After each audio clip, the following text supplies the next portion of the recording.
కూటమి ప్రభుత్వంపై వైసీపీ మాజీ ఎంపీ మార్గాని భరత్ తీవ్రస్థాయి విమర్శలు గుప్పించారు. ప్రస్తుత కూటమి పాలనను వెన్నుపోటు పాలనగానే అభివర్ణించారు.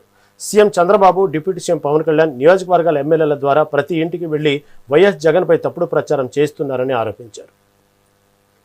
అంటే ఆ ముగ్గురు కూతుర్లు మీ ముగ్గురు కూతుర్లు ఉన్నారు, మీకు 15,000 చెప్పిన 3 ఉంటే 45,000 రూపాయలు సంవత్సరం కూడా మీకు అందిస్తామని చెప్పి చంద్రబాబు నాయుడు గారు, పవన్ కళ్యాణ్ గారు వీళ్ళిద్దరు కూడా సంతకాలు చేసి నేరుగా వాళ్ళకి పత్రాలు ఇచ్చారు, ప్రామిసరీ నోట్లలో ఇచ్చారు. నేను అడుగుతా ఉన్నా, మరి ఇది వెన్నుపోటు పాలన కాకపోతే ఏం పాలన అని అడుగుతా ఉన్నా. జగనన్న 18,750 రూపాయలు చేయూత కింద ఇస్తే 50 సంవత్సరాలు దాటిన మహిళలందరికీ కూడా 4,000 రూపాయలు పెన్షన్ ఇస్తా అన్నాడు. అంటే సంవత్సరానికి ఎంత అయిందండి? 48,000 రూపాయలు అయింది.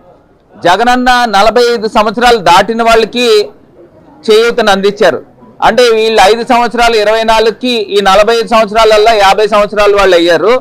ఈ 50 సంవత్సరాల వాళ్ళకి జగనన్న 18,750 ఇస్తే ఈయన 48,000 రూపాయలు ఇస్తానని నమ్మబలికారు.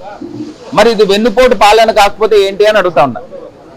ఇది కాకుండా ఇవాళ మీరు ఏ అంశమైనా తీసుకోండి, ఇవాళ బీసీలనే తీసుకోండి, కుక్క బిస్కెట్లాగా జీవోలు ఇస్తా ఉన్నాడు.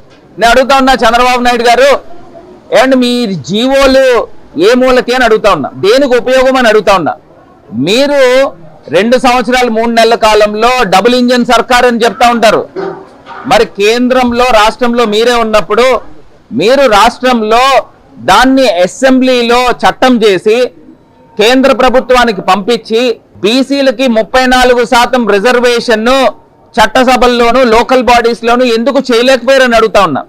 మీరు మేనిఫెస్టోలో పెట్టారు కదా, ఇవాళ మీరు ఇచ్చిన జీవోలో ఏం ఉపయోగం ఉంటుంది అని అడుగుతా ఉన్నా.